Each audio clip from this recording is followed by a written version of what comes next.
Okay, thank you very much. I very much appreciate you being here. We have hurricane reports on Hurricane Michael.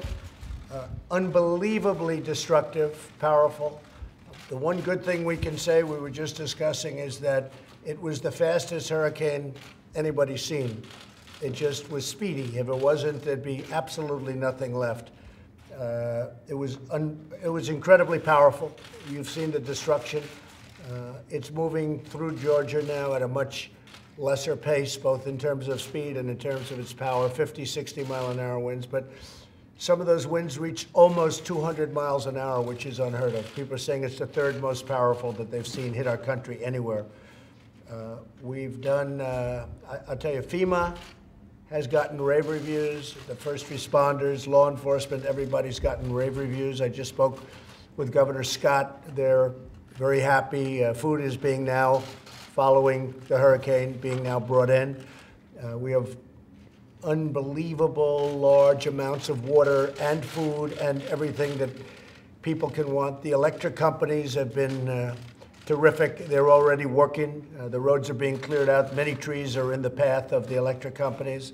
The roads are being cleaned right now. They're being, for the most part, they're open enough to get the electric companies in. And a lot of electricity is already back on. Some of the off electricity is already back on. That's in Florida. They're following up in Georgia.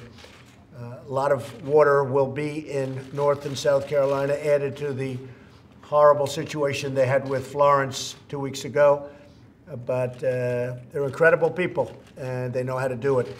They've done it before, and they'll do it again, but they know how to do it. So we've had great reports. What exactly is the U.S. doing to investigate the missing Saudi journalist? You said there were U.S. investigators. Yes, we're looking at it. We're looking at it very strongly. We'll be having a report out soon. We're working with Turkey. We're working with Saudi Arabia. What happened is a terrible thing, assuming that happened. I mean, maybe we'll be pleasantly surprised, but somehow I tend to doubt it, and we take it very seriously. Did the U.S. have any kind of responsibility to warn him if steps were picked up? Well, we have. It's not our country. It's in Turkey, and it's not a citizen, as I understand it.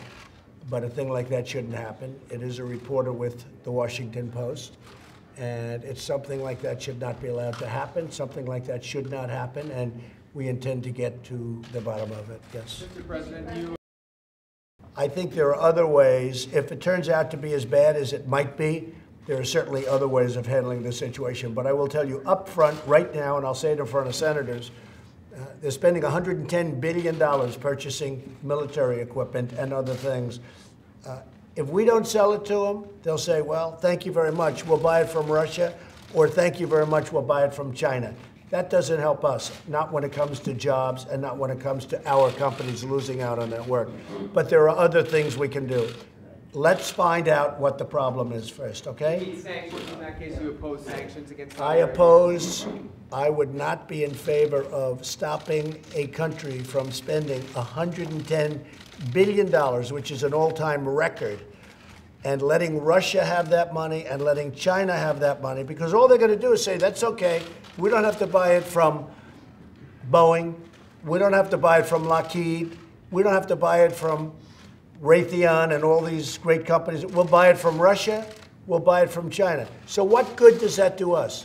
There are other things we can do. Well, do you think they should pay a price if it turns Yeah, out that the Saudis... there'll be something that has to take place. First, I want to find out what happened, and we're looking. Again, this took place in Turkey, and to the best of our knowledge, Khashoggi is not a United States citizen. Is that right? Or is that right? Resident. It's a permanent resident, okay. We don't like it, John. We don't like it, and we don't like it even a little bit. But as to whether or not we should stop $110 billion from being spent in this country, knowing they have 4 or 5 alternatives, 2 very good alternatives, that would not be acceptable to me. Okay, but we're looking for the answer, and I think probably you'll have an answer sooner than people think. Thank you very much. I'll see you in a little while.